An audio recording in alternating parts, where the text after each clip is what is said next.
Awalnya aku ingin memberi kejutan kepada suamiku, bahwa aku berhasil hamil anak kembar sesuai impian kami, tapi malah aku yang diberi kejutan di malam itu.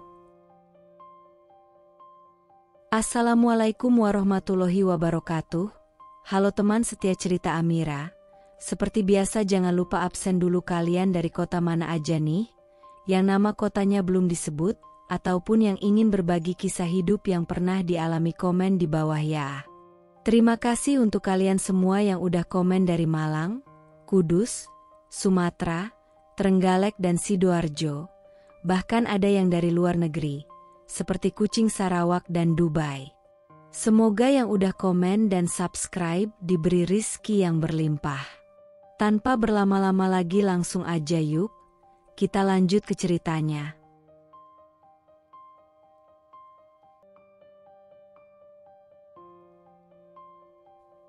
Aku, Naya, seorang mantan wanita karir sukses di dunia perbankan, memutuskan berhenti bekerja demi menuruti keinginan suamiku, Dion, yang ingin aku menjadi istri rumahan. Aku lakukan semua demi dia, karena kami sedang merencanakan momongan.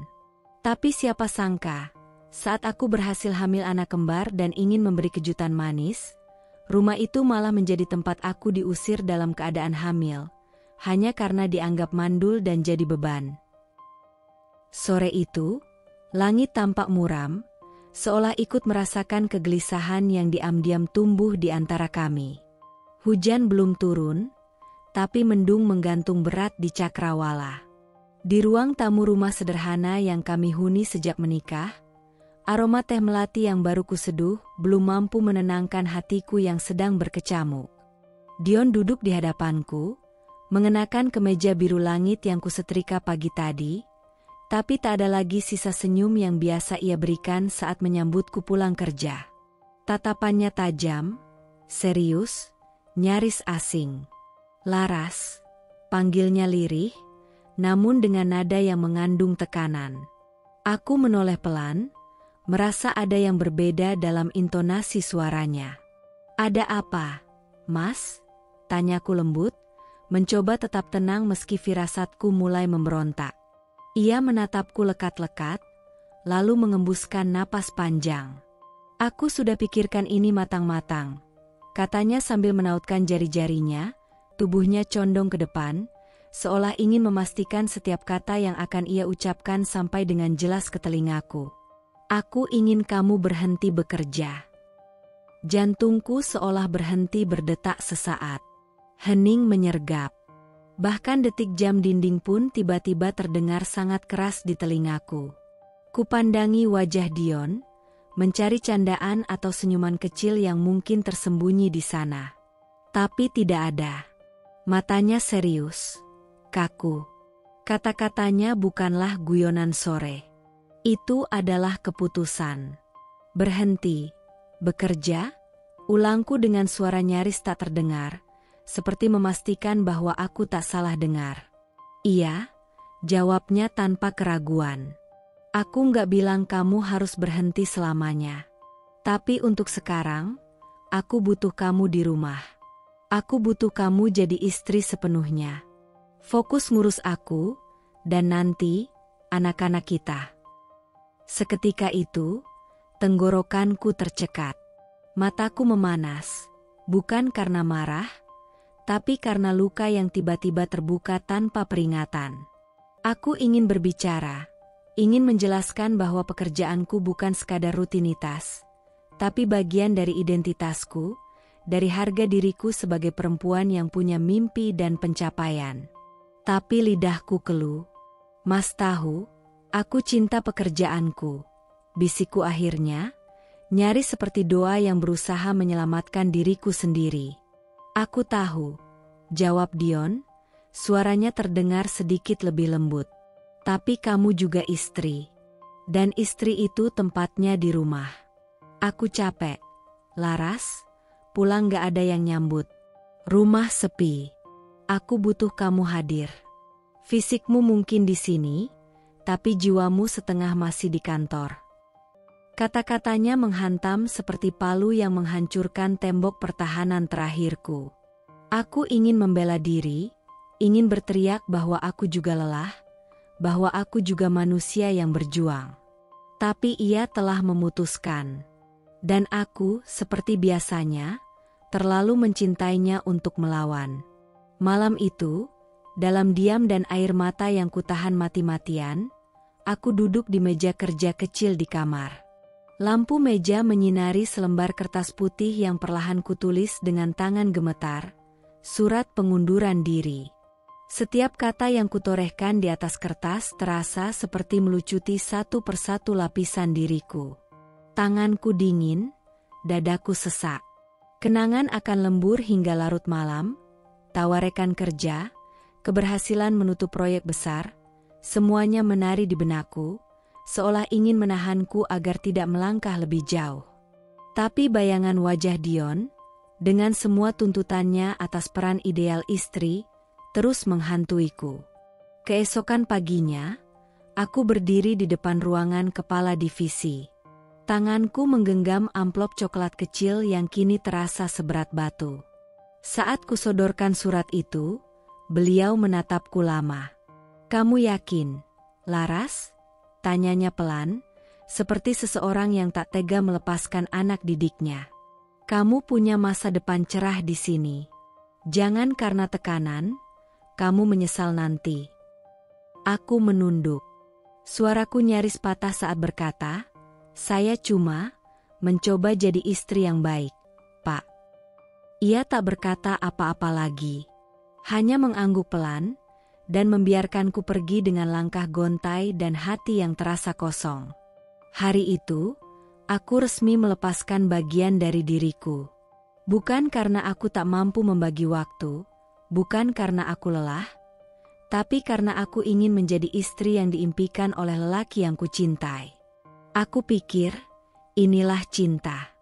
Pengorbanan. Penyerahan. Tapi yang tidak kuketahui saat itu adalah bahwa cinta yang menuntut pengorbanan sepihak, perlahan tapi pasti akan membusuk menjadi luka yang membisu, dan aku baru akan menyadarinya ketika semuanya sudah terlambat. Sudah 6 bulan sejak aku menyerahkan surat pengunduran diriku. 6 bulan sejak aku melepaskan ruang kerja yang penuh ambisi dan menggantinya dengan dapur yang berbau tumisan dan ruang tamu yang sunyi. Kupikir dengan memilih menjadi istri sepenuhnya, aku akan menemukan kebahagiaan yang baru.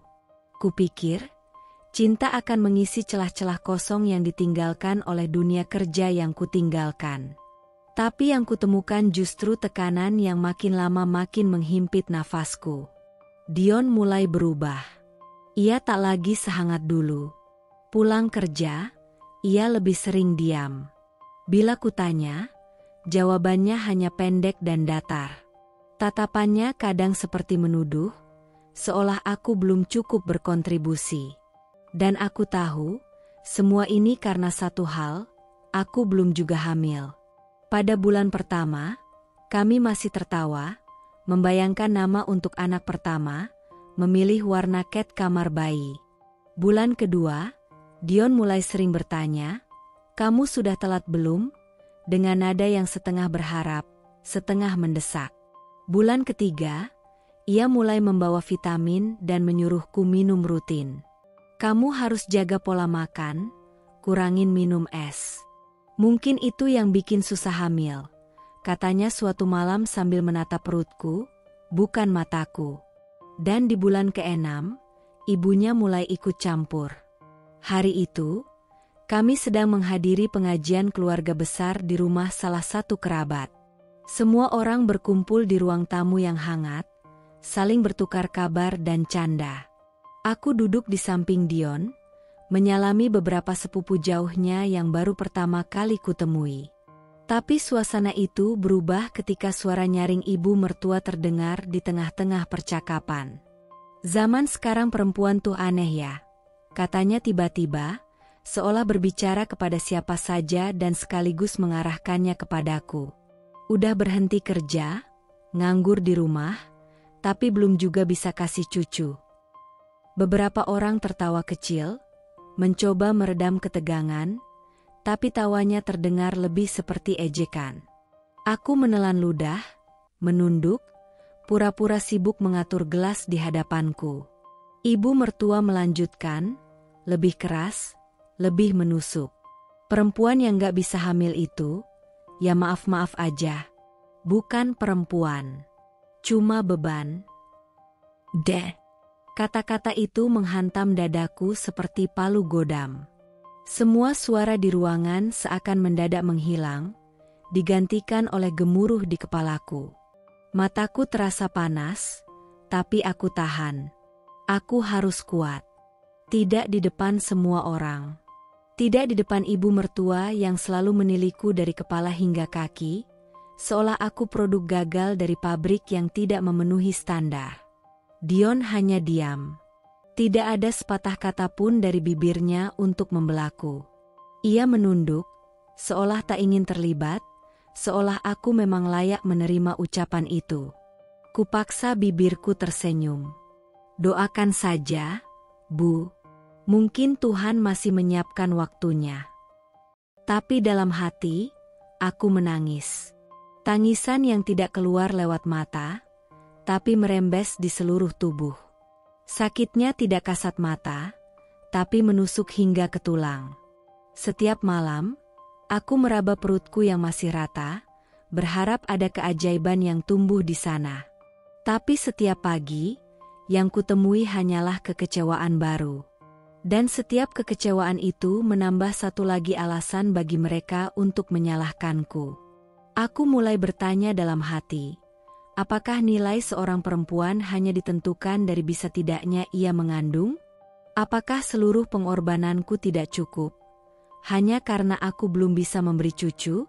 Dan kenapa? Kenapa orang-orang yang seharusnya mencintaiku justru jadi yang paling dulu melukaimu? Di balik pintu kamar malam itu, aku menangis dalam diam. Dion tertidur di sampingku, membelakangi, tak tahu betapa hancurnya aku. Tak tahu betapa kosongnya aku merasa. Aku ingin berteriak, ingin menumpahkan semua yang kutahan. Tapi suaraku tertelan oleh rasa malu, rasa gagal, dan rasa tidak diinginkan. Tapi tetap, aku bersabar. Karena aku berpikir, mungkin ini ujian. Mungkin Tuhan sedang menguatkanku. Mungkin, ini hanya fase sementara. Dan seperti semua luka, ini pun pasti akan sembuh. Pasti. Meskipun jauh di dalam hatiku, aku mulai takut bahwa luka ini tidak sedang menunggu sembuh, melainkan sedang menunggu waktu untuk benar-benar menghancurkanku. Usia pernikahan kami genap 1 tahun saat aku mulai merasakan retakan kecil di dinding rumah tangga yang selama ini kupoles dengan cinta dan kesabaran. Retakan itu tak langsung tampak jelas, tidak dalam bentuk pertengkaran atau makian. Ia muncul dalam diam, dalam jeda panjang antara percakapan, dalam keheningan di meja makan, dalam sisa makanan yang tak disentuh. Dion mulai pulang larut malam. Awalnya ia beralasan lembur, lalu rapat, lalu ketemu klien. Tapi seiring waktu, alasannya semakin samar, dan yang pasti hanyalah satu, ia tak lagi pulang di jam yang seharusnya. Aku menunggunya setiap malam dengan meja makan yang sudah kutata rapi. 2 piring, 2 sendok, 2 gelas yang selalu hanya satu yang dipakai. Masakan yang kupelajari dari resep-resep ibu dan internet hanya mendingin sendirinya. Dan aku, perlahan terbiasa makan seorang diri dalam diam. Ketika akhirnya Dion pulang, suaranya pendek, tatapannya datar. Ia melewatiku begitu saja seakan aku tak lebih dari bayangan di rumah ini. Tidak ada pelukan. Tidak ada cium kening seperti dulu.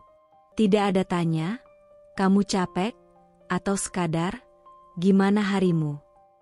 Aku mencoba mengusir prasangka. Aku bilang pada diriku sendiri, mungkin ia benar-benar lelah. Mungkin kantornya sedang kacau. Mungkin dia hanya butuh waktu. Tapi rasa perih dalam dada ini makin sulit kubohongi. Hati perempuan punya insting yang tak bisa dibungkam. Suatu malam, saat ia pulang hampir tengah malam, Aku memberanikan diri bertanya. Suaraku pelan, nyaris gemetar. "Mas," kataku, mencoba mencari celah di balik wajah dinginnya. "Mas, kenapa sekarang sering pulang larut?" Aku nunggu setiap malam." Ia mendesah, menatapku hanya sekilas, lalu membuka kemejanya tanpa bicara. "Aku cuma kerja, Laras," ujarnya akhirnya, singkat dan kering. "Jangan terlalu banyak tanya, aku capek." Kalimat itu seperti cambuk yang menghantam wajahku. Aku menarik napas dalam, menahan tangis yang hampir tumpah. Tapi malam itu aku tidak memaksa. Aku hanya mengangguk kecil dan berpaling. Padahal yang ingin kulakukan adalah berteriak. Minta penjelasan, minta penegasan, minta sedikit saja kasih yang dulu pernah begitu hangat. Beberapa hari kemudian, aku merasa tubuhku berbeda. Mual di pagi hari. Lelah yang tak wajar. Dadaku sesak. Tapi bukan karena sedih kali ini, melainkan karena detak kecil yang tumbuh di dalamku. Aku hamil. Setelah berbulan-bulan penuh harap dan tangis, akhirnya aku hamil. Dan bukan hanya satu, tapi 2. Dokter kandungan menyebutnya dengan nada bahagia. "Selamat, Bu Laras. Kembar." Air mataku menetes saat itu juga. Bukan karena takut, tapi karena bahagia, karena kini aku punya alasan untuk terus bertahan. Karena mungkin ini bisa menyelamatkan pernikahan kami. Karena mungkin setelah tahu aku hamil, Dion akan berubah.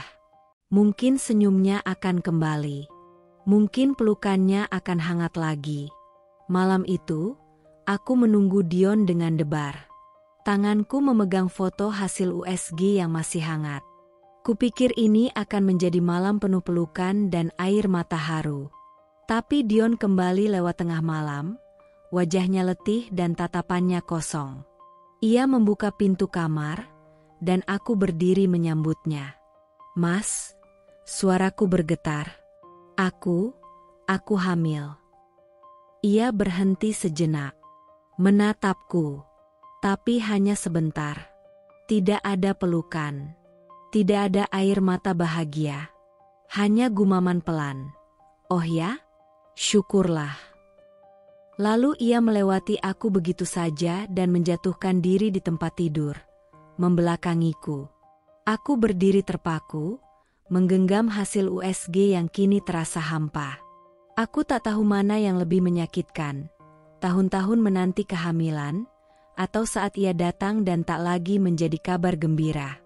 Aku ingin marah, ingin menangis, ingin mengguncangnya dan memintanya bicara, memintanya jujur, memintanya mencintaiku lagi. Tapi tubuhku lelah, jiwaku letih. Dan aku tahu, sejak lama, ada bagian dari Dion yang tak lagi bisa kuraih. Dan kini, aku tak hanya harus bertahan demi diriku sendiri, tapi demi 2 kehidupan kecil yang tumbuh di rahimku. Mereka belum tahu dunia macam apa yang akan menyambut mereka. Tapi aku berjanji, mereka akan tahu bahwa ibunya pernah memilih cinta, pernah bertahan, dan pernah patah, semua dalam diam. Pagi itu, untuk pertama kalinya setelah sekian bulan hidup dalam bayang-bayang luka dan penantian, aku menangis bukan karena sakit, melainkan karena haru yang tak bisa dijelaskan dengan kata-kata. "Selamat ya, Bu Laras," kata dokter dengan senyum hangat yang tak akan pernah kulupakan. Sel telurnya membelah sempurna. Bayinya kembar. Sekelebat aku terdiam. Kata "kembar" bergema seperti gaung indah di kepalaku, menggema hingga ke dada, lalu pecah menjadi air mata yang jatuh tanpa bisa kutahan. Tangisku pecah di ruang praktik kecil yang hangat itu. Tangan gemetar menggenggam hasil USG, bibirku terus menggumam, "Terima kasih, Tuhan, terima kasih."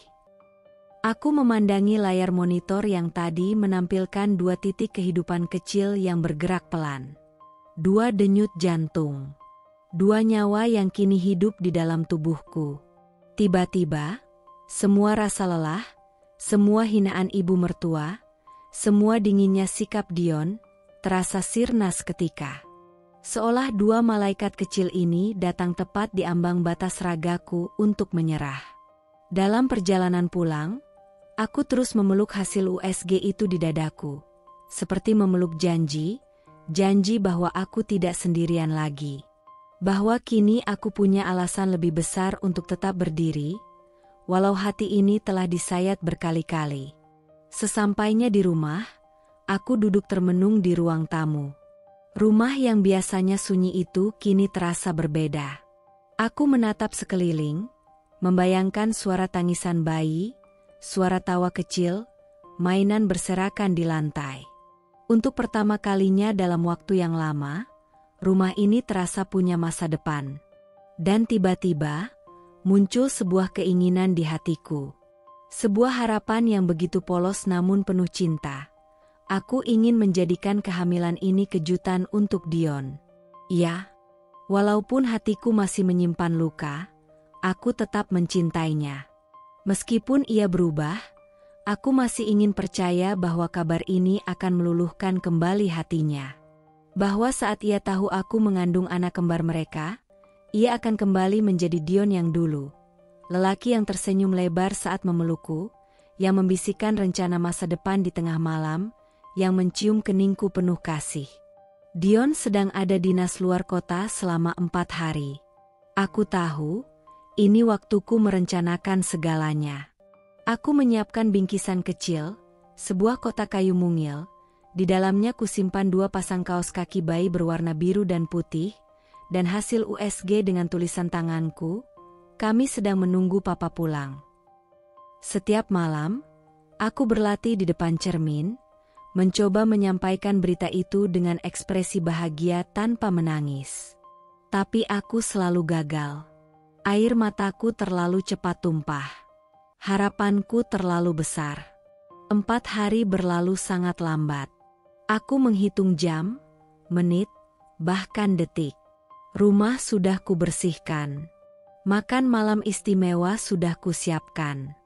Kotak kejutan sudah kusiapkan di meja makan. Malam ini, suamiku pulang. Malam ini, aku akan memberitahunya bahwa kami akan jadi orang tua. Bahwa Tuhan masih mempercayakan kami keajaiban, bahkan 2 sekaligus. Kupakai baju putih favorit Dion. Rambutku kugerai seperti yang dulu ia suka. Aku berdiri di balik pintu, menanti bunyi kunci berputar. Detak jantungku tak karuan. Setiap suara mobil yang lewat membuatku melongo keluar jendela. Akhirnya, pukul 21.45, suara kunci terdengar. Pintu terbuka. Dion masuk. Langkahnya lambat. Wajahnya lelah. Matanya menghindari mataku, seperti biasa. Tapi malam ini aku tak peduli. Malam ini aku percaya, apapun sikapnya, berita ini akan mengubah segalanya. "Hai, Mas," sapaku lembut sambil tersenyum. Ia hanya mengangguk kecil, melepas sepatu tanpa menatapku. "Aku udah masak. Kamu mau makan dulu?" tanyaku lagi, mencoba bersikap biasa. "Nggak lapar," jawabnya datar. Lalu berjalan ke arah kamar. Hatiku tercekat. Tapi aku menarik napas dalam. Bukan malam ini aku akan menyerah.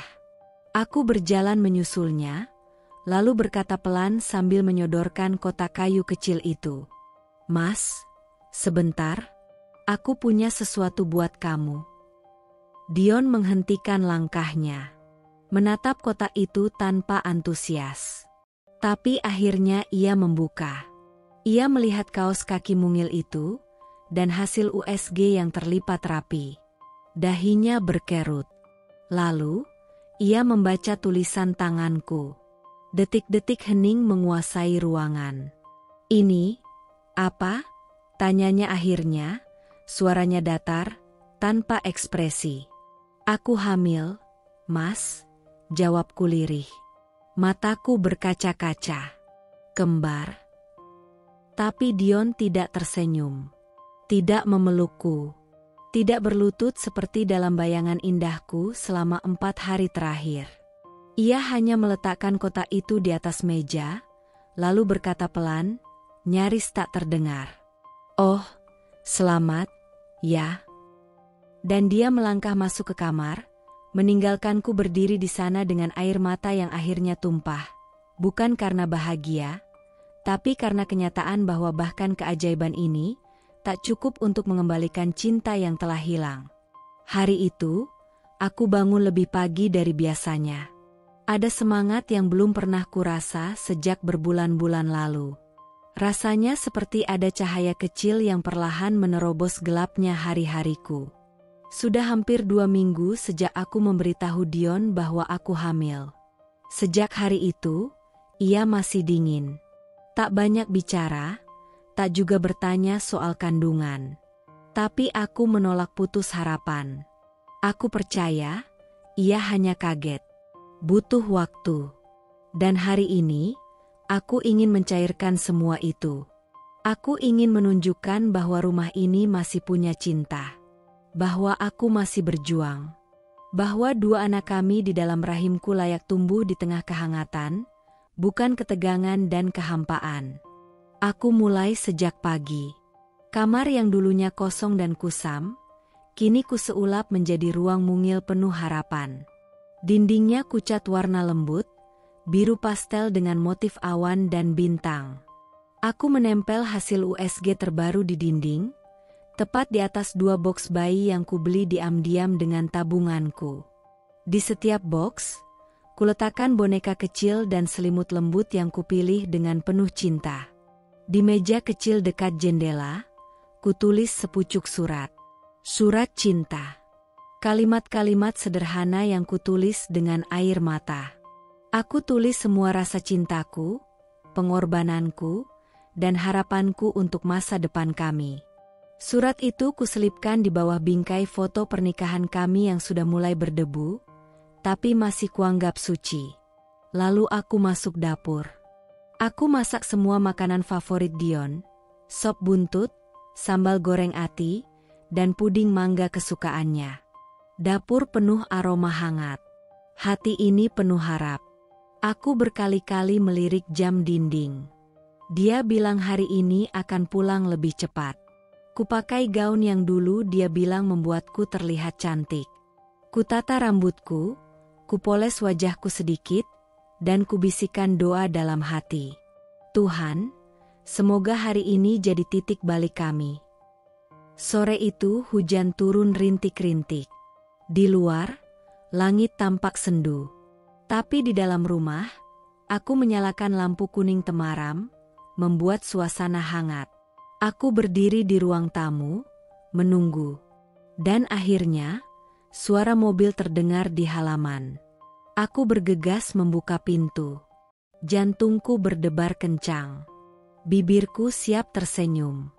Tapi apa yang kulihat membuat tubuhku membeku. Dion berdiri di ambang pintu, menggandeng seorang perempuan lain. Perempuan itu muda, cantik, berkulit cerah dan berdandan rapi. Matanya menatapku dari ujung kepala hingga kaki dengan pandangan meremehkan. Sementara Dion, ia bahkan tidak tersenyum. Tidak canggung. Tidak bersalah. Laras, ucapnya, suaranya dingin dan datar. Kenalin. Ini istriku. Yang baru. Aku membeku. Mataku tak berkedip. Bibirku terbuka tapi tak bisa bersuara. Dion melanjutkan, tanpa jeda, tanpa ragu. Kita cerai. Hari ini juga. Kata-katanya seperti petir yang menyambar di tengah dadaku. Rumah ini, yang baru saja kupenuhi harapan dan cinta, seketika runtuh dalam satu kalimat. Aku terhuyung, mencoba mencari sandaran. Tapi tak ada yang bisa kutopang selain dinding dingin di belakangku. Pandanganku kabur. Napasku tercekat. Apa maksudnya, Mas? Suaraku nyaris tak terdengar. Aku sedang hamil. Anakmu, kembar. Perempuan itu tertawa kecil, sinis. Kok enggak kelihatannya? Dion menarik napas, seperti malas menjelaskan. Aku enggak pernah minta kamu hamil. Kita udah selesai, Laras. Tanda tangani suratnya, aku udah bawa. Mas, air mataku mulai jatuh. Ini rumah kita, ini rumah yang kita bangun bersama. Kamu nggak bisa seenaknya bawa perempuan lain ke sini dan bilang kita cerai begitu saja. Rumah ini aku yang bayar. Hidup kamu, aku yang biayai. Jadi aku bebas bawa siapa aja, ucapnya dingin. Dan satu lagi, jangan pakai kata kita. Kita udah nggak ada. Tanganku gemetar. Hasil USG yang tadi kutaruh di meja jatuh ke lantai. Terbuka. 2 kantung kecil hitam di layar itu terpampang. 2 anak yang belum sempat mengenal ayah mereka, tapi sudah ditolak bahkan sebelum mereka bisa menangis pertama kali. Aku menunduk, menggenggam perutku. Air mataku mengalir deras. Tapi aku tak berteriak. Tidak malam ini, karena malam ini bukan kemarahan yang paling menyakitkan. Tapi kehilangan harapan yang telah kubangun dengan sepenuh hati. Malam itu udara begitu dingin, bukan karena hujan atau angin, tapi karena kalimat-kalimat yang keluar dari mulut pria yang dulu kupanggil suami. Setelah kejutan pahit tentang kehadiran perempuan lain dan pengakuan bahwa dia sudah menikah lagi, aku masih duduk membatu di ruang tamu. Semua persiapan cinta yang kulakukan siang tadi kini berubah jadi saksi bisu penghancuran harga diriku. Kotak hadiah untuk Dion terbuka di lantai, hasil USG tergeletak basah terkena cipratan teh yang tak sempat kuminum. Makanan favorit Dion sudah dingin di meja, dan di udara, harapan yang dulu melayang, kini gugur satu persatu. Tapi aku tak menyangka bahwa luka ini belum selesai. Dion kembali masuk dari luar, setelah mengantar perempuan itu ke mobil. Ia berdiri di ambang pintu, memandangku seperti seseorang yang tak lagi ia kenali, seperti barang rongsokan yang menyesakkan ruang. Aku nggak mau ngulang 2 kali, Laras, katanya, tajam. Kamu harus keluar dari rumah ini. Malam ini juga. Aku menatapnya tak percaya. Mas, Aku hamil. Kembar.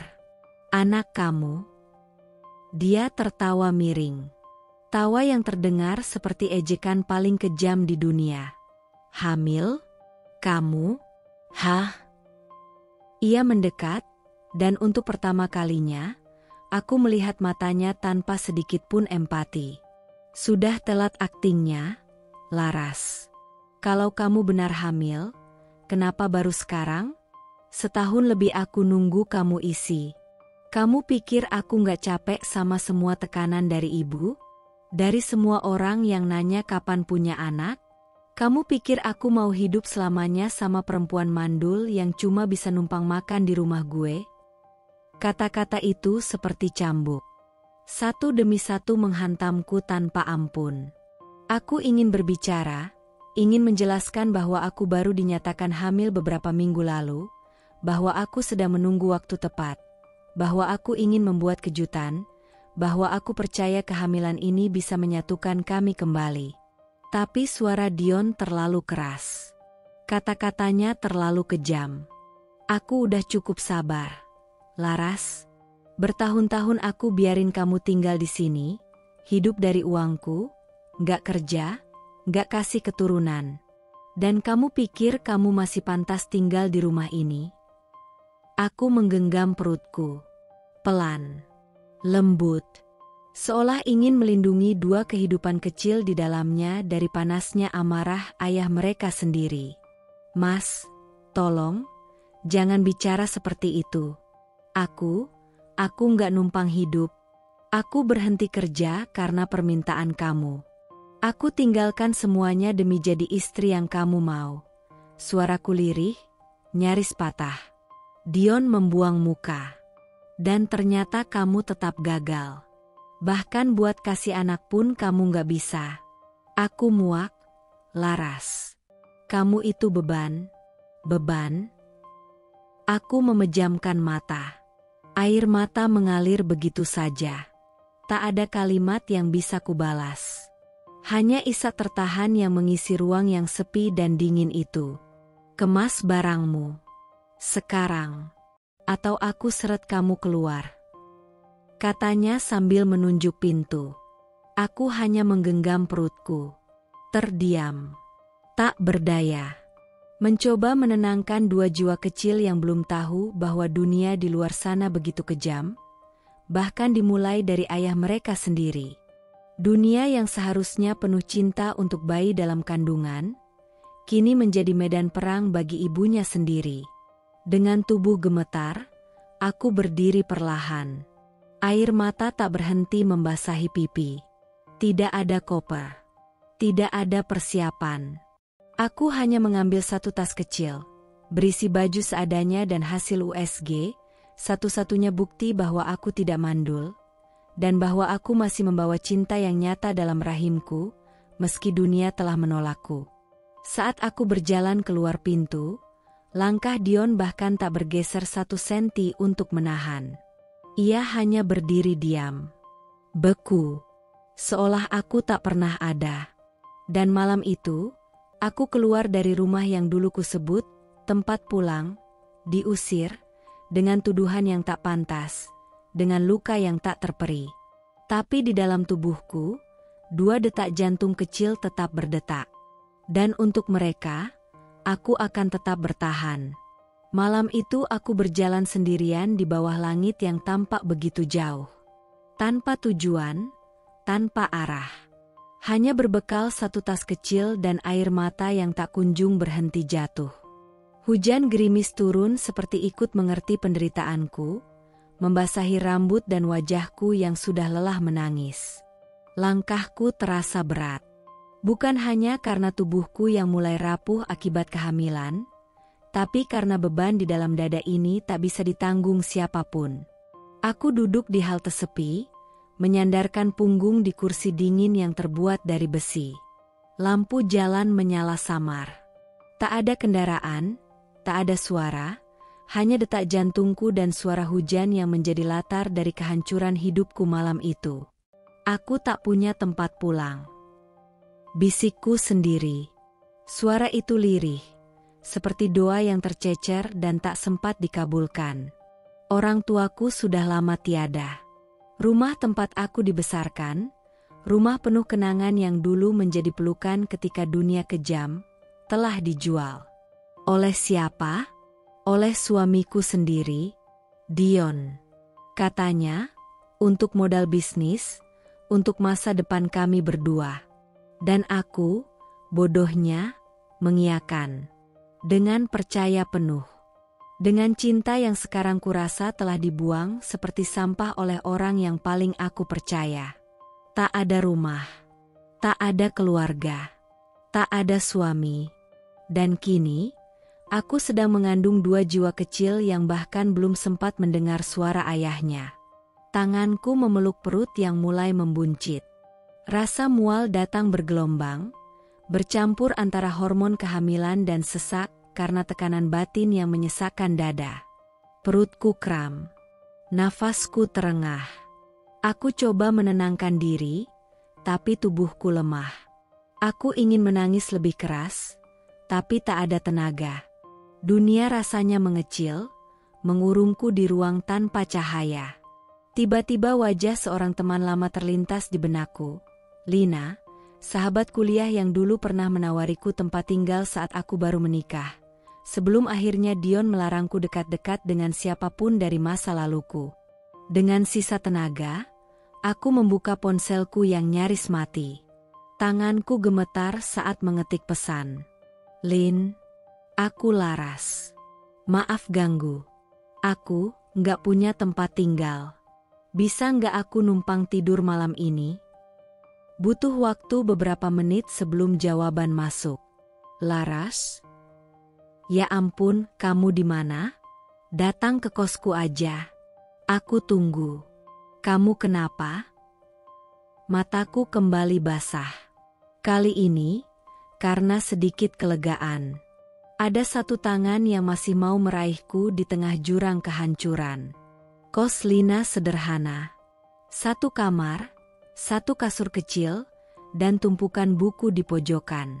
Tapi malam itu, kamar itu serasa surga bagiku. Lina menatapku dengan mata penuh tanya saat aku datang basah kuyup, wajah pucat, mata bengkak, dan tubuh menggigil. Tapi ia tak banyak bertanya. Ia hanya memelukku, dan di pelukannya, aku akhirnya pecah. Aku diusir. Lin, sama Dion, dia nikah lagi. Aku hamil. Suara itu terputus di tenggorokanku. Lirih. Menyesakkan. Lina hanya mengusap punggungku. Astaga, Laras. Ya Tuhan. Aku tidur di lantai malam itu, beralaskan tikar dan selimut pinjaman. Mual terus datang bergantian. Kadang aku muntah, kadang hanya meringkuk sambil menahan nyeri di pinggang. Tapi aku tak ingin merepotkan Lina lebih dari ini. Aku memandangi langit-langit kamar kos yang penuh noda rembesan air hujan, dan untuk pertama kalinya dalam hidupku, aku merasa menjadi orang asing di dunia yang seharusnya kuanggap rumah. Tak ada yang bisa kupanggil, tempat pulang. Tak ada rumah. Tak ada keluarga. Hanya aku, dan 2 detak jantung kecil di dalam tubuhku yang terus memberiku alasan untuk tidak menyerah. Hari itu langit tampak begitu kelabu. Seolah semesta tahu bahwa aku akan melalui ujian besar, sendirian. Sudah lebih dari 8 bulan sejak aku diusir dari rumah yang dulu kusebut rumah tangga. Perutku kini besar, langkahku lambat, dan tubuhku rapuh. Tapi aku masih bertahan. Dari satu kos ke kos lain, dari satu pekerjaan serabutan ke pekerjaan lain, aku menjalani hari-hari seperti bayangan yang tak terlihat siapapun. Hanya Lina yang tetap ada. Dia membantuku semampunya, walau hidupnya sendiri tak mudah. Tapi aku tahu, tak ada yang bisa menemaniku saat benar-benar sampai waktunya. Dan hari itu, waktunya tiba. Rasa nyeri di perut datang tiba-tiba, seperti gelombang pasang yang memukul pantai tanpa peringatan. Aku sedang sendiri di kamar kos saat itu. Lina sedang kerja. Aku terjatuh di lantai, menggigil, napasku tercekat. Keringat dingin membasahi tubuhku. Astaga! Tuhan, tolong, bisikku pelan. Aku merangkak ke ponsel dan menelepon taksi. Tak sempat berpikir. Tak sempat menunggu. Setiap detik terasa seperti dipelintir oleh rasa sakit yang tak manusiawi. Aku sampai di rumah sakit dengan wajah pucat, nafas terengah, dan tubuh gemetar. Suster menyambutku dengan tergesa, ibu sendiri saja. Aku hanya mengangguk. Tak ada lagi yang bisa kujelaskan. Proses persalinan tak berjalan normal. Detak jantung salah satu bayi melemah. Dokter memutuskan tindakan cepat. Operasi sesar darurat. Lampu ruang operasi silau.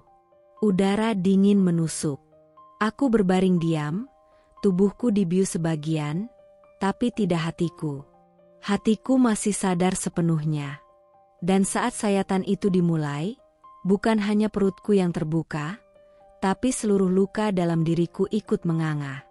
Aku ingin menangis, tapi tak bisa. Aku hanya bisa menatap ke langit-langit ruangan, membayangkan bagaimana seharusnya tangan Dion menggenggam tanganku. Membayangkan pelukan seorang ibu yang menenangkanku saat rasa takut menyerang. Tapi tidak. Tidak ada siapa-siapa. Hanya aku. Dan 2 nyawa kecil yang sedang berjuang keluar dari tubuhku. Tangis bayi pertama pecah. Beberapa detik kemudian, disusul tangis bayi kedua. Air mataku menetes. Bukan karena rasa sakit dari jahitan operasi, tapi karena 2 suara itu adalah tanda kehidupan, tanda bahwa aku tidak lagi sendiri. Selamat ya, Bu, 2 bayi laki-laki yang sehat. ucap suster sambil menaruh mereka di dadaku satu persatu. Aku menatap wajah mereka. Begitu mungil, begitu suci. Dan untuk pertama kalinya dalam waktu yang sangat lama, aku menangis bukan karena luka, tapi karena rasa syukur. Aku beri nama mereka, Nael dan Nailan. Nael artinya pelindung. Nailan artinya cahaya. Dua anak ini bukan hanya anakku. Mereka adalah penjaga warasku, cahaya kecil di tengah gelap yang begitu panjang. Saat malam menjelang dan ruang rawat inap menjadi sunyi, aku berbaring sambil mengelus kepala mereka. Maafkan Mama ya, Nak. Kalian lahir ke dunia tanpa pelukan ayah, tanpa keluarga besar yang menyambut. Tapi Mama janji, kalian gak akan pernah merasa kurang cinta. Karena cinta Mama, cukup untuk dua dunia. Di balik tubuhku yang penuh luka jahitan, di balik mataku yang sembab, aku berjanji tidak akan menyerah.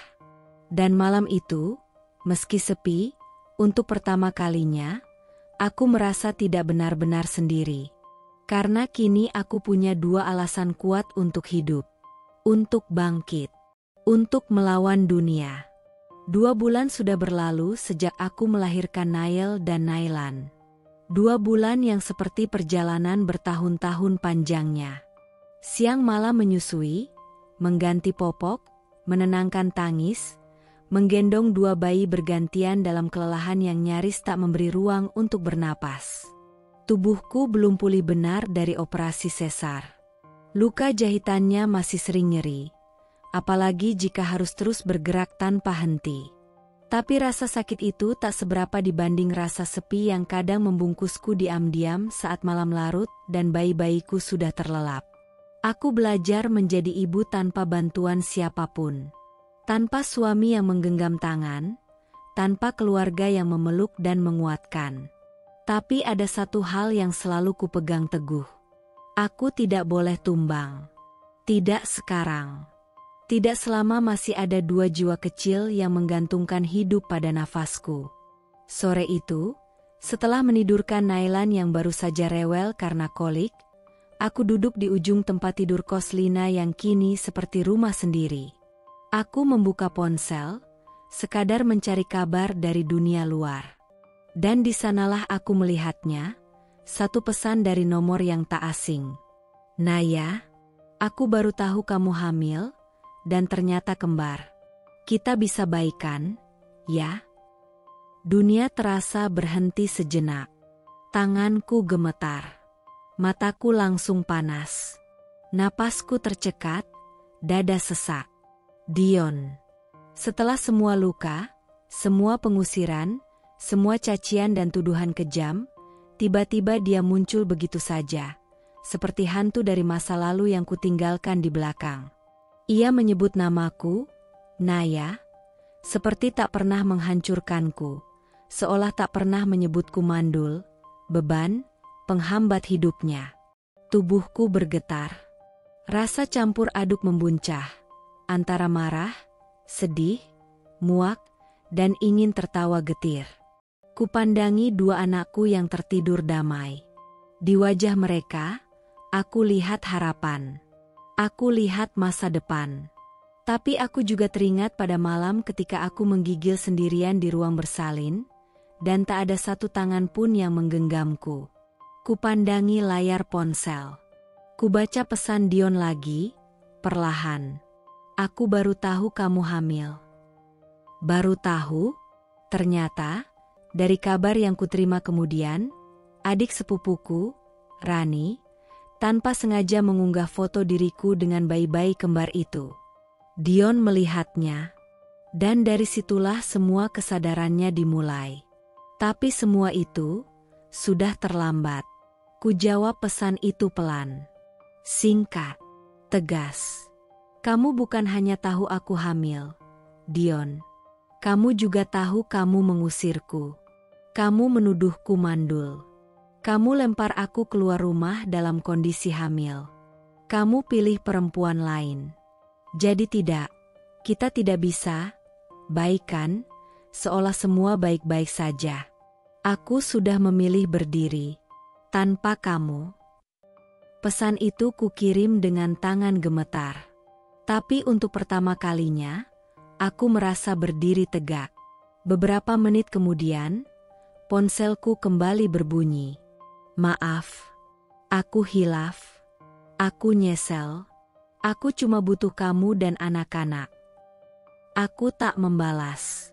Bukan karena aku tak punya jawaban. Tapi karena jawabannya ada pada dua anakku yang kini menjadi pusat hidupku. Penyesalan memang datang, tapi kadang datang bukan untuk memperbaiki. Hanya untuk mengingatkan bahwa luka yang kau tinggalkan pada seseorang bisa tetap berdarah bahkan ketika kau datang membawa maaf. Dan malam itu, sambil menyusui Nael yang terbangun dan mencari kehangatan tubuh ibunya, aku sadar. Aku mungkin kehilangan suami. Tapi aku menemukan kekuatan. Hari itu langit mendung, tapi hatiku justru sedang cerah. Nael dan Nailan tidur siang dengan damai, wajah mereka tenang, seolah tak pernah mengenal dunia yang kejam ini. Aku sedang melipat baju-baju mungil mereka saat bunyi bel rumah kontrakan mungil ini berbunyi. Aku tidak segera membukanya. Perasaan aneh menyergap. Entah mengapa, napasku seketika terasa lebih berat. Aku mengintip dari balik tirai. Dion. Berdiri di sana. Bukan dalam jas mahal seperti saat terakhir kali kulihat, ia menggandeng perempuan lain ke rumah kami. Kali ini, pakaiannya sederhana. Matanya merah, sembab. Rambutnya kusut. Dan wajahnya penuh penyesalan. Aku membuka pintu perlahan. Tapi tak sepenuhnya. Hanya sebatas rantai pengaman terpasang. Jarak kami, sekian puluh sentimeter, terasa seperti jurang yang tak mungkin diseberangi lagi. Dia memandangku lama. Matanya bergetar. Bibirnya seolah ingin bicara, tapi tak tahu dari mana harus memulai. Aku mau ketemu kamu. Sama anak-anak juga, suaranya serak, pelan. Tapi bagiku, tak lagi menggetarkan. Aku menatapnya. Tenang. Datar. Tidak ada lagi gemuruh dalam dada seperti dulu. Tidak ada tangis. Tidak ada ledakan emosi. Hanya ketenangan yang dingin, dan sangat menyakitkan bagi yang mendengarnya. Aku menghela napas pelan, lalu berkata lirih, namun tegas. Kamu yang usir aku, saat aku mengandung anakmu.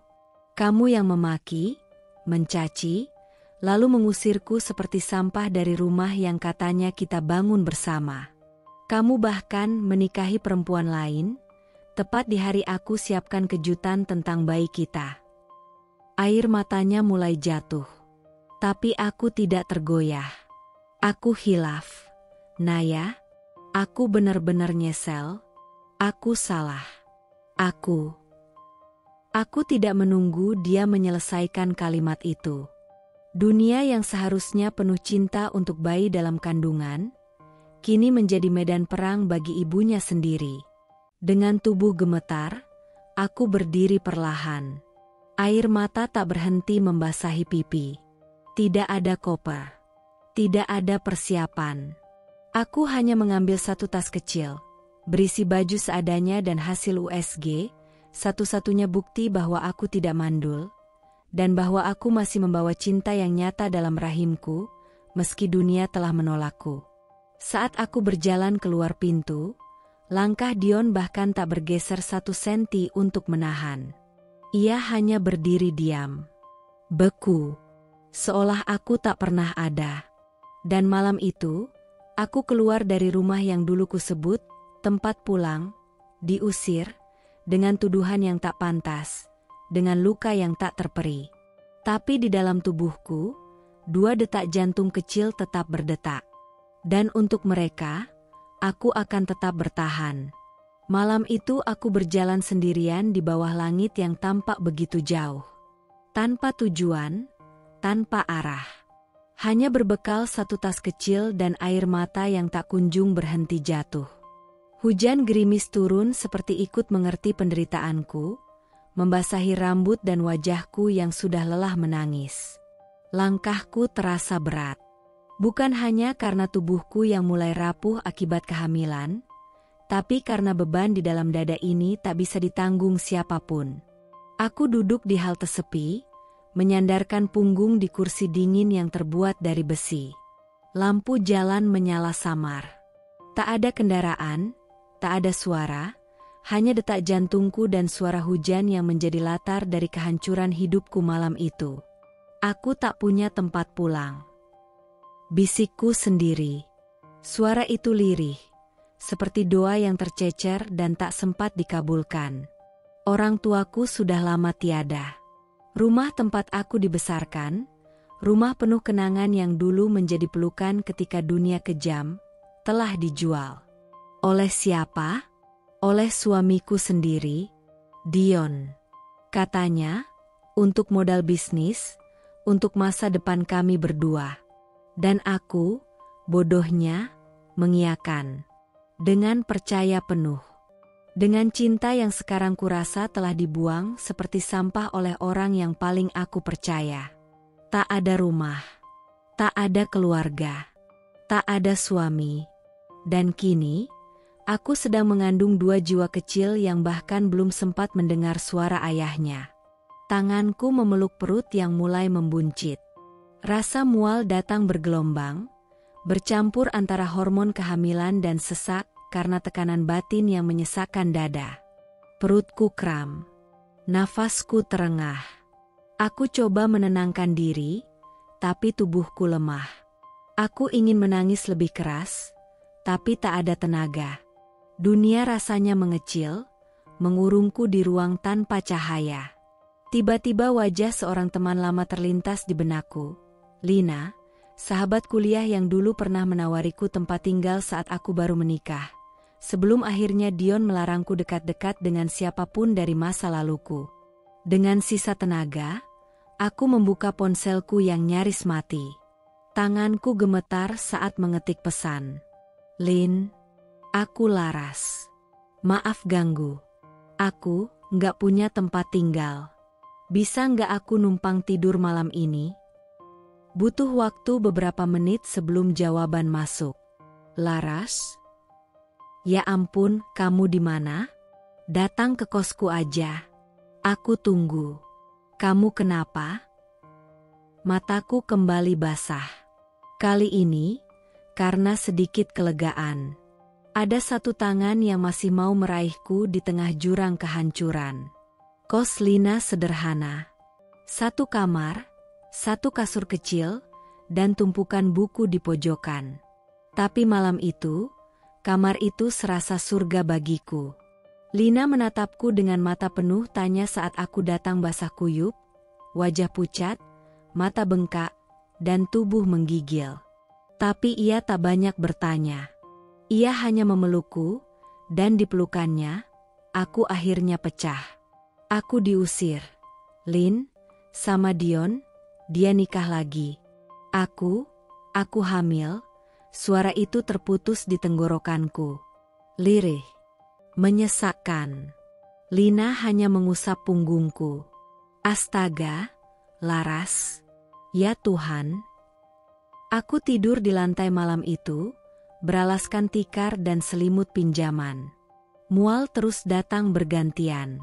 Kadang aku muntah, kadang hanya meringkuk sambil menahan nyeri di pinggang.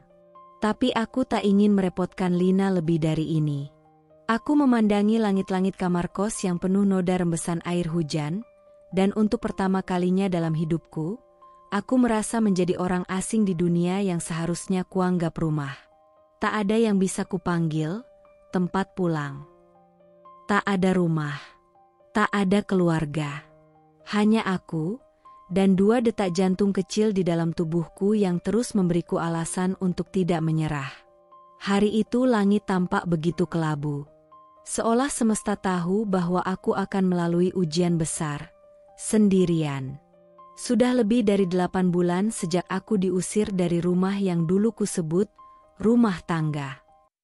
Perutku kini besar, langkahku lambat, dan tubuhku rapuh.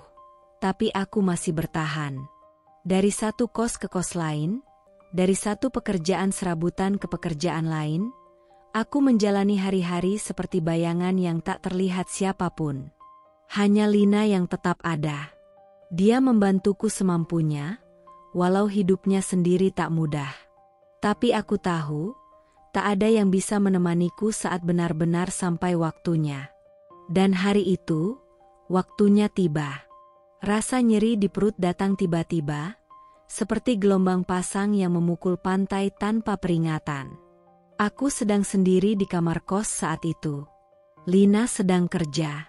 Aku terjatuh di lantai, menggigil, napasku tercekat. Keringat dingin membasahi tubuhku. Astaga, Tuhan, tolong, bisikku pelan. Aku merangkak ke ponsel dan menelepon taksi. Tak sempat berpikir. Tak sempat menunggu.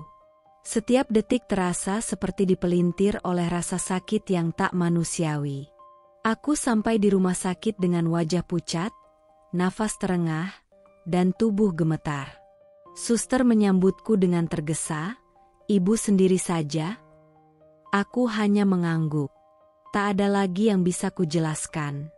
Proses persalinan tak berjalan normal. Detak jantung salah satu bayi melemah. Dokter memutuskan tindakan cepat. Operasi sesar darurat. Lampu ruang operasi silau. Udara dingin menusuk. Aku berbaring diam, tubuhku dibius sebagian, tapi tidak hatiku. Hatiku masih sadar sepenuhnya. Dan saat sayatan itu dimulai, bukan hanya perutku yang terbuka, tapi seluruh luka dalam diriku ikut menganga. Aku ingin menangis, tapi tak bisa. Aku hanya bisa menatap ke langit-langit ruangan, membayangkan bagaimana seharusnya tangan Dion menggenggam tanganku. Membayangkan pelukan seorang ibu yang menenangkanku saat rasa takut menyerang. Tapi tidak. Tidak ada siapa-siapa. Hanya aku.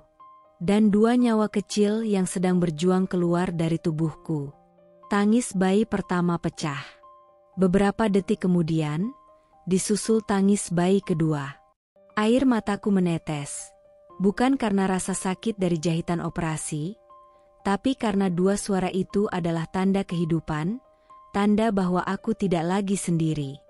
"Selamat ya, Bu, dua bayi laki-laki yang sehat," ucap suster sambil menaruh mereka di dadaku satu persatu.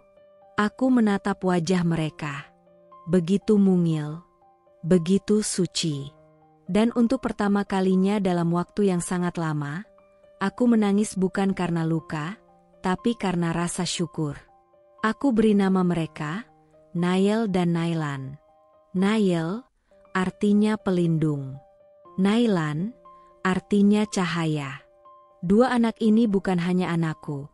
Mereka adalah penjaga warasku, cahaya kecil di tengah gelap yang begitu panjang. Saat malam menjelang dan ruang rawat inap menjadi sunyi, aku berbaring sambil mengelus kepala mereka. "Maafkan Mama ya, Nak. Kalian lahir ke dunia tanpa pelukan ayah, tanpa keluarga besar yang menyambut. Tapi Mama janji, kalian gak akan pernah merasa kurang cinta. Karena cinta Mama, cukup untuk dua dunia." Di balik tubuhku yang penuh luka jahitan, di balik mataku yang sembab, aku berjanji tidak akan menyerah. Dan malam itu, meski sepi, untuk pertama kalinya, aku merasa tidak benar-benar sendiri.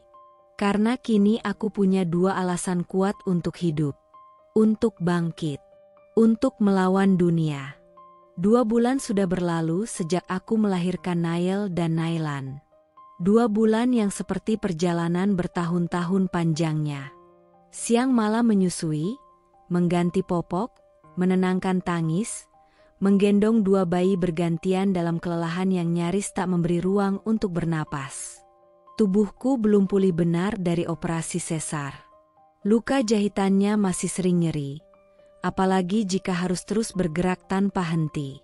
Tapi rasa sakit itu tak seberapa dibanding rasa sepi yang kadang membungkusku diam-diam saat malam larut dan bayi-bayiku sudah terlelap. Aku belajar menjadi ibu tanpa bantuan siapapun. Tanpa suami yang menggenggam tangan, tanpa keluarga yang memeluk dan menguatkan. Tapi ada satu hal yang selalu kupegang teguh. Aku tidak boleh tumbang. Tidak sekarang. Tidak selama masih ada dua jiwa kecil yang menggantungkan hidup pada nafasku. Sore itu, setelah menidurkan Nailan yang baru saja rewel karena kolik, aku duduk di ujung tempat tidur kos Lina yang kini seperti rumah sendiri. Aku membuka ponsel, sekadar mencari kabar dari dunia luar. Dan di sanalah aku melihatnya, satu pesan dari nomor yang tak asing. Naya, aku baru tahu kamu hamil, dan ternyata kembar. Kita bisa baikan, ya? Dunia terasa berhenti sejenak. Tanganku gemetar. Mataku langsung panas. Napasku tercekat, dada sesak. Dion.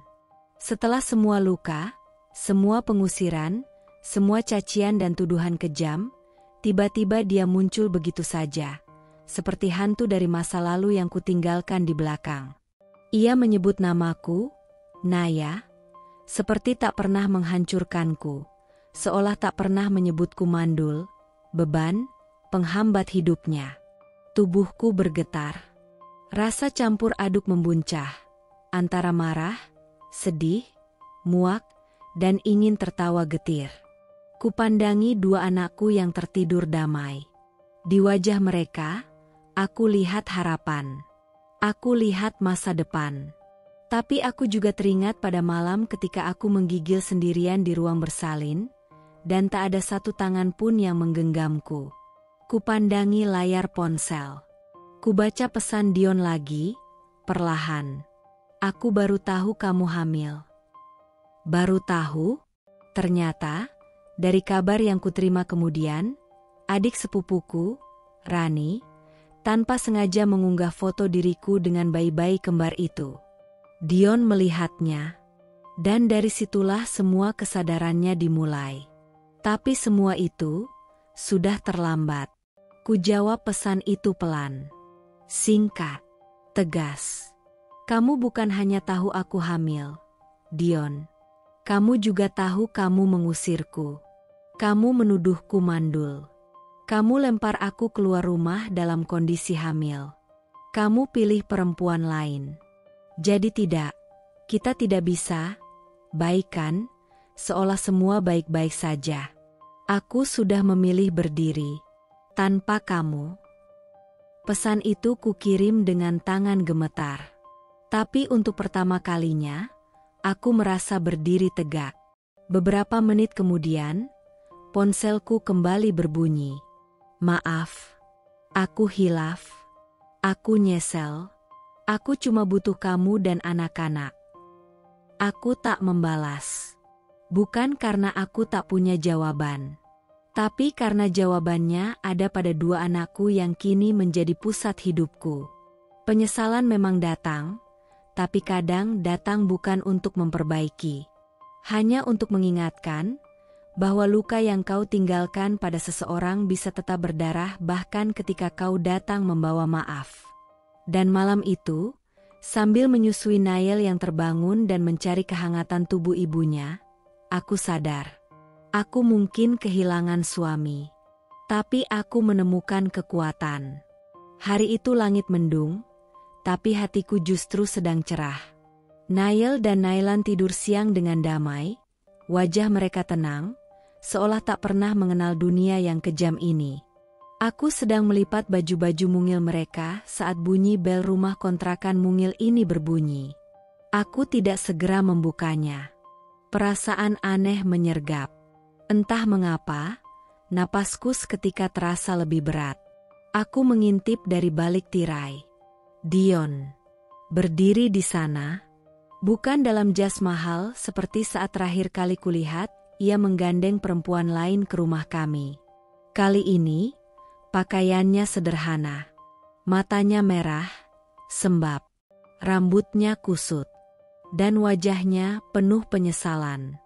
Aku membuka pintu perlahan. Tapi tak sepenuhnya. Hanya sebatas rantai pengaman terpasang. Jarak kami, sekian puluh sentimeter, terasa seperti jurang yang tak mungkin diseberangi lagi. Dia memandangku lama. Matanya bergetar. Bibirnya seolah ingin bicara, tapi tak tahu dari mana harus memulai. Aku mau ketemu kamu. Sama anak-anak juga, suaranya serak, pelan. Tapi bagiku, tak lagi menggetarkan. Aku menatapnya. Tenang. Datar. Tidak ada lagi gemuruh dalam dada seperti dulu. Tidak ada tangis. Tidak ada ledakan emosi. Hanya ketenangan yang dingin dan sangat menyakitkan bagi yang mendengarnya. Aku menghela napas pelan, lalu berkata lirih, namun tegas. Kamu yang usir aku saat aku mengandung anakmu. Kamu yang memaki, mencaci, lalu mengusirku seperti sampah dari rumah yang katanya kita bangun bersama. Kamu bahkan menikahi perempuan lain, tepat di hari aku siapkan kejutan tentang bayi kita. Air matanya mulai jatuh. Tapi aku tidak tergoyah. Aku hilaf. Naya, aku benar-benar nyesel. Aku salah. Aku tidak menunggu dia menyelesaikan kalimat itu. Tapi, sekarang, kita cukup ya, kataku sambil menahan isak. Mama akan jadi ayah juga buat kalian. Mama akan jagain kalian, temani kalian, ajari kalian, cintai kalian, dengan semua yang Mama punya. Nael mulai menangis dalam pelukanku. Tangisan anak kecil yang patah, karena kenyataan lebih pahit dari cerita sebelum tidur. Ma, aku sayang Mama banget. Mama juga sayang kamu lebih dari apapun di dunia ini. Malam itu, kami berpelukan dalam diam yang panjang. Air mata kami menyatu, bukan dalam duka semata, tapi dalam kekuatan. Dalam ikatan tak tergantikan antara ibu dan anak yang memilih saling menjaga, meski dunia pernah menghancurkan rumah mereka bahkan sebelum sempat dibangun. Aku tak tahu berapa lama lagi pertanyaan semacam ini akan terus datang. Tapi aku tahu satu hal, aku akan selalu ada untuk menjawabnya, menjelaskan dengan hati, bukan kebencian. Karena tugas seorang ibu bukan hanya melahirkan, tapi membentuk jiwa yang utuh, bahkan dari serpihan masa lalu yang paling menyakitkan. Hidup tidak selalu menawarkan kesempatan kedua. Tapi jika kau cukup kuat bertahan, terkadang semesta memberikannya, diam-diam, dengan cara yang tak terduga. Setelah bertahun-tahun merasa hancur, lelah, dan nyaris menyerah, aku tidak pernah menyangka bahwa secercah cahaya itu datang bukan dari siapa-siapa, tapi dari seorang teman lama yang dulu pernah duduk di sebelahku saat masih jadi staf pemasaran.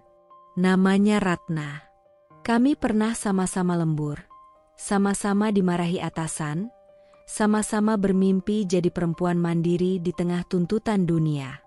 Ratna datang ke kontrakanku suatu pagi, membawa 2 bungkus nasi uduk, senyum hangat, dan satu kalimat yang mengguncang duniaku. Laras, kamu masih perempuan paling cerdas yang pernah kerja bareng aku. Perusahaanku lagi butuh manajer pemasaran. Aku udah rekomendasin kamu. Kamu tinggal datang interview. Mataku membelalak. Jantungku berdegup. Setelah semua yang kualami, pengkhianatan, pengusiran, kelahiran dalam kesendirian, pertanyaan dari anak-anak, aku tidak pernah berani membayangkan bisa kembali. Ratna, tapi aku sudah terlalu lama vakum. Aku bahkan belum punya baju kerja lagi. Ratna tertawa kecil. Laras, kamu bukan cuma punya otak. Kamu punya daya juang yang gak semua orang punya. Baju bisa dicari, tapi semangatmu itu gak bisa dibeli. Aku menangis. Dan untuk pertama kalinya setelah sekian lama, aku menangis karena merasa dihargai, bukan diremehkan. Hari interview tiba. Aku berdiri di depan cermin, mengenakan blus pinjaman dari Ratna, dengan sepatu hak rendah yang sempat kusimpan dari masa lalu. Di mataku masih ada lingkaran hitam karena bergadang mengurus 2 anak kembar. Tapi di balik itu, ada api yang kembali menyala. Aku menjawab semua pertanyaan dengan tenang, namun penuh keyakinan. Menguraikan strategi pemasaran digital, menjelaskan tren, dan membagikan pengalaman dari masa lalu yang sempat kutinggalkan. Dan beberapa hari kemudian, aku diterima. Manajer pemasaran, gaji tetap, fasilitas, asuransi, bahkan disediakan ruang laktasi untuk ibu pekerja. Aku menatap surat penunjukan itu dengan tangan gemetar. Ini bukan sekadar pekerjaan. Ini adalah hidup yang kuperebut kembali. Hari-hari berikutnya tidak mudah. Aku bekerja dari pagi hingga sore, lalu pulang, memasak, memandikan Nail dan Nailan, menemani mereka mengerjakan gambar atau membaca buku. Kadang aku bekerja lembur setelah mereka tidur. Kadang aku harus membawa mereka ke kantor jika pengasuh mendadak izin. Tapi setiap malam, saat aku menatap 2 wajah kecil itu tidur di sisi kanan dan kiriku, aku tahu. Semua perjuangan ini layak. Semua lelah ini bukan sia-sia. Pelan-pelan, kami pindah dari kontrakan sempit ke rumah sewa yang lebih layak. Ada ruang tamu, 2 kamar, dan halaman kecil tempat anak-anak bermain. Tak lagi ada bocor di langit-langit, tak lagi harus mengantri kamar mandi bersama 5 tetangga. Nail dan Nailan mulai sekolah TK. Mereka membawa bekal yang kubuat sendiri. Setiap kali aku menjemput mereka berlari dan memelukku sambil meneriakkan, "Mama ah." Dan aku tahu, aku mungkin kehilangan banyak, tapi aku tidak pernah kehilangan diriku sendiri. Aku adalah perempuan yang pernah diusir karena dianggap beban. Tapi kini, aku berdiri tegak sebagai ibu, sekaligus sebagai pemimpin di ruang rapat. Karena ternyata, menjadi kuat bukan soal tidak pernah jatuh, tapi tentang bagaimana kau bangkit. Meski dunia pernah menginjakmu hingga nyaris tak bersisa. Hari itu langit cerah. Di sebuah studio televisi swasta, aku duduk di sofa hangat yang disorot lampu-lampu sorot, mengenakan blus putih sederhana dan rok panjang, sementara Nail dan Nailan duduk manis di sampingku, keduanya mengenakan kemeja batik kecil yang kubelikan dengan penuh rasa haru. Aku tidak pernah menyangka akan duduk di kursi ini. Program Ibu Inspiratif Indonesia mengundangku sebagai narasumber. Mereka bilang, kisahku tentang membesarkan anak kembar sendirian sambil kembali berkarir telah menyentuh hati banyak orang. Video keseharian yang kubagikan di media sosial ternyata sampai ke mata produser. Awalnya aku ragu, tapi Nail yang meyakinkan, "Mama harus cerita. Biar semua orang tahu Mama hebat." Dan disinilah kami, di hadapan jutaan pemirsa. Pembawa acara bertanya lembut, "Apa yang membuat Ibu Laras tetap kuat selama ini?" Aku tersenyum pelan, lalu menggenggam tangan anak-anakku. Karena 2 anak ini, mereka bukan alasan aku jatuh. Mereka alasan aku bangkit. Nailan menyambung polos, "Mama itu kayak superhero, tapi tanpa jubah." Semua orang di studio tertawa kecil dan bertepuk tangan. Tapi di balik senyuman itu, hatiku bergetar. Aku tidak mencari panggung. Aku hanya ingin suara perempuan-perempuan seperti aku, yang pernah dihancurkan, ditinggalkan, direndahkan, didengar. Bahwa kami bisa berdiri kembali. Bahwa kami tidak selemah yang mereka kira. Sementara itu, di tempat lain, di sebuah rumah petak kecil di pinggiran kota yang pengap dan berdebu, seorang pria duduk sendirian di atas kasur busa tipis. Televisi tuanya, yang sudah buram gambarnya, masih menyala. Dinding rumahnya retak. Atapnya bocor. Hidupnya berantakan. Dion.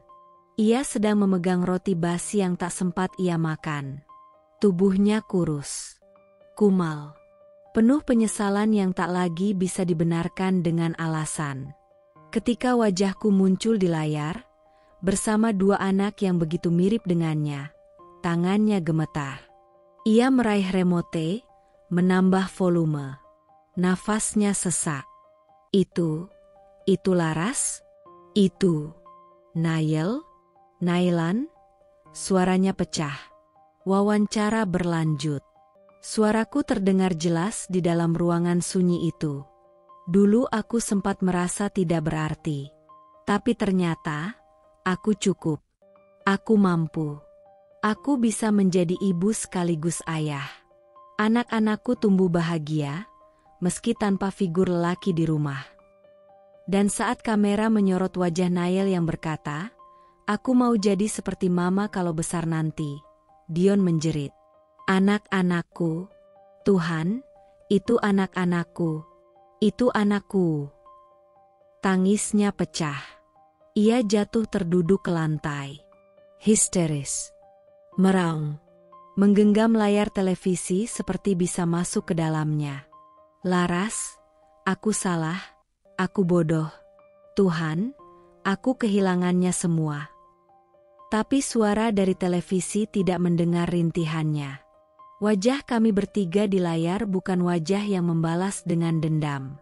Kami tertawa, saling memeluk, berbagi cerita. Bahagia, tulus. Dan itulah yang paling menghancurkan hati Dion, bukan karena kami membencinya, tapi karena kami tak lagi membutuhkannya. Hari itu, jutaan orang melihat tayangan itu dan menangis haru. Tapi di satu sudut dunia, ada seorang pria yang menangis karena penyesalan, karena ia pernah memiliki segalanya dan melepaskannya dengan tangan sendiri. Dan aku tak perlu balas dendam apapun. Karena kemenangan terbesar seorang perempuan, bukan saat ia membalas, tapi saat ia bangkit dan hidup bahagia tanpa harus melihat ke belakang lagi. Hidup selalu berjalan maju. Tapi masa lalu kadang berusaha menarik kita kembali. Dengan kenangan, dengan luka, dengan bayangan wajah orang yang pernah menghancurkan kita. Tapi hari ini, aku berdiri tegak. Tak lagi sebagai istri yang dikhianati. Tak lagi sebagai perempuan yang diusir dengan tuduhan mandul. Hari ini, aku adalah seorang ibu, seorang pejuang, seorang perempuan yang menang melawan luka. Dion? Ia kini hidup sendiri, terasing dari keluarga yang dulu membelanya mati-matian. Rumah petak tempat ia tinggal lebih mirip gudang tua, sepi, gelap, dan penuh debu. Keluarga besarnya tak lagi sudi membantu. Reputasinya rusak. Uang habis. Istrinya meninggalkannya setelah menguras hartanya. Dunia yang ia bangun dengan pengkhianatan runtuh oleh tangan karma. Sementara itu, aku dan anak-anakku hidup di rumah kecil bercat putih di perbukitan pinggiran kota. Rumah ini bukan istana, tapi bagi kami, ini adalah surga hasil keringat, air mata, dan ketekunan. Setiap sudutnya adalah bukti bahwa cinta sejati tidak butuh pria untuk hadir. Cukup dengan kehadiran anak-anak yang tumbuh dengan penuh kasih. Hari itu, ulang tahun ke-7 Nail dan Nailan.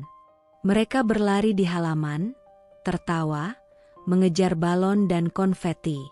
Teman-teman mereka hadir. Ada kue, lilin, dan lagu ulang tahun. Tapi aku menyiapkan satu hal yang berbeda. Surat.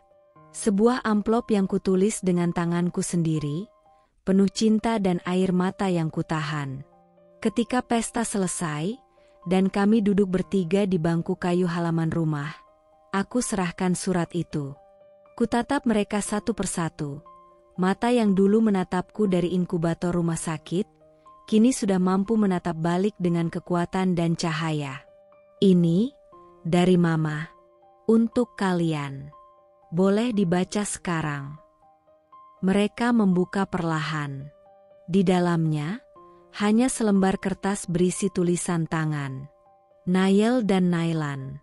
Kalian adalah kejutan terindah dalam hidup Mama. Kalian bukan hanya anak mama, tapi juga penyelamat mama. Kalian menuntun mama keluar dari gelapnya hidup yang salah. Jangan pernah merasa kurang. Kita tidak kekurangan apapun. Kita hanya kehilangan seseorang yang tak tahu cara mencintai. Dan itu bukan kehilangan, itu pembebasan. Kita cukup. Kalian cukup. Mama cukup. Dengan cinta yang tak pernah habis. Mama. Air mata mereka jatuh. Tapi bukan karena sedih, melainkan karena hangatnya cinta yang tak butuh syarat. Aku memeluk mereka erat, dua jantung kecil yang pernah kutumbuhkan sendirian, kini tumbuh jadi sosok kecil yang tahu arti cinta sejati. Malam itu, setelah mereka tertidur, aku membuka laci dan mengeluarkan satu kotak kecil yang sudah lama kusimpan. Foto Dion. Foto saat pernikahan dulu. Aku dalam gaun putih. Dia tersenyum lebar. Aku memandangnya sejenak.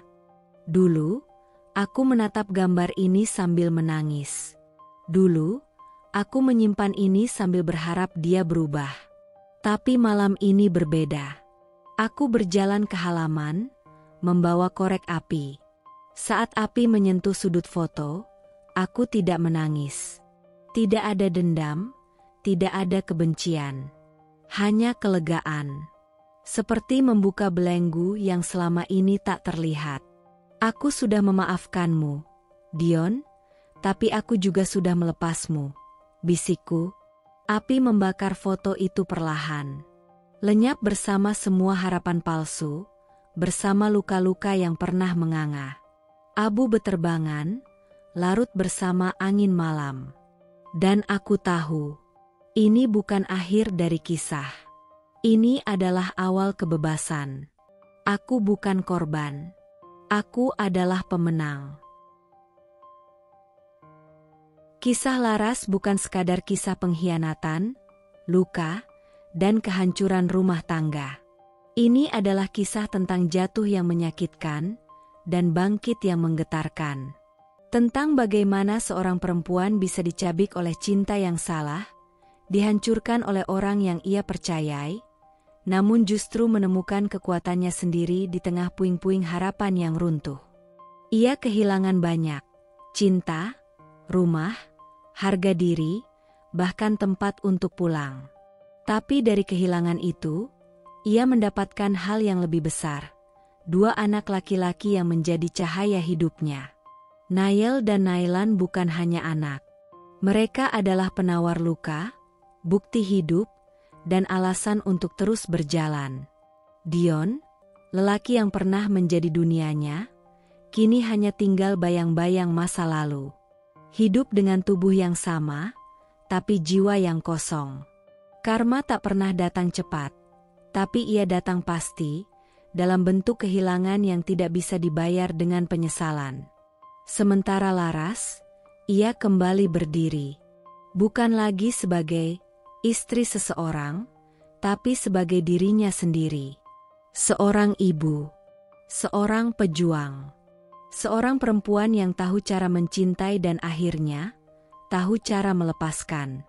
Pesan dari kisah ini sederhana namun kuat. Tak semua luka butuh balas dendam. Kadang, cukup dengan memaafkan dan berjalan lebih jauh, jauh dari mereka yang tak tahu cara mencintai, menuju hidup yang lebih utuh dan bermakna. Dan Laras sudah sampai ke sana.